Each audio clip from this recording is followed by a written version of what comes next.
This tutorial will show you how to use the Seagate DiscWizard application to utilize the full capacity of a 3 terabyte or larger drive in a Windows 7 and a Windows 8 operating system. After installing a hard drive with more than 2 terabytes of storage capacity in a system without a UEFI BIOS, your drive's partition will look similar to the one shown in this representation of the Windows Disk Management screen. You may have a reserved partition.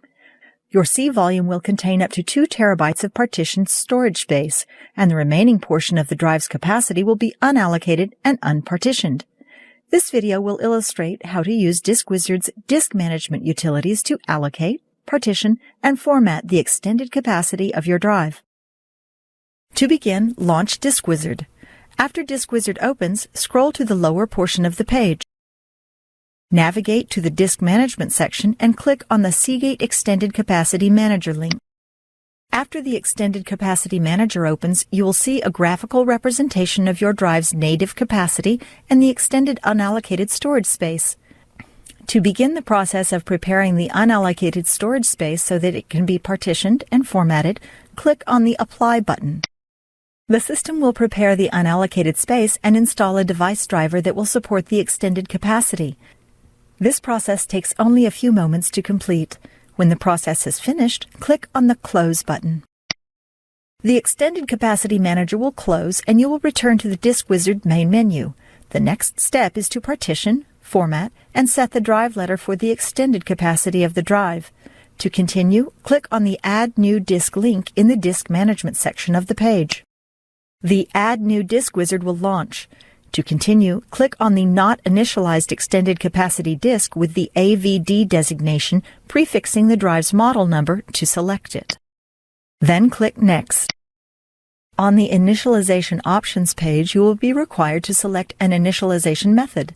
The MBR layout, which is the default for Windows XP and Vista, will support a partition size of up to 2 terabytes.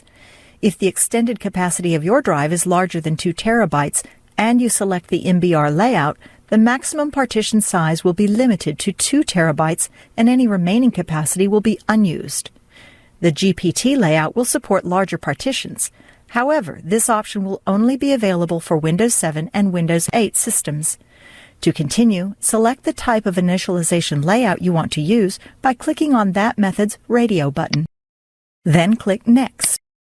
The next step is to define the new partition's settings and to partition and format the unallocated storage space of the drive. To begin the partitioning process, first double-click on the gray status bar. The Partition Settings dialog box will open. You may use either the drop-down boxes or the slider bar to create more than one partition. However, in this tutorial, we will make the remaining drive capacity a single partition. Make sure that the file system type and the partition letter are correct for your system. Then enter a name for the new partition. After you have configured your partition and created a label, click on the Accept button to continue. On the Create Partitions page, you will see a graphical representation of the new partition's layout. If you wish, you may click on the Cancel button to return to the Partition Settings page and modify the partition layout. Click Next to continue. On the Summary page, you will be provided with a before and after comparison of the new partition. When you are satisfied with the partition layout, click Proceed to begin the partitioning process. You will be able to view the partitioning process as it occurs, and you will be notified when the operation has been completed. Click the OK button to finalize the process. These are all the steps required to use the DiscWizard's disk management utilities to allocate, partition, and format the extended capacity of your drive. This illustration shows the Windows Disk Management view of the hard drive storage in the system after DiscWizard's disk management has added the device driver support. Disk 0 and Disk 1 is the same physical device. Disk 0's 2 terabyte partition is supported by the operating system. Disk 1's 1 terabyte partition is supported by a device driver. The device driver causes the partition on Disk 1 to be represented as a second drive by the operating system. However, you may access and use this drive just as you would any other hard drive connected to your computer.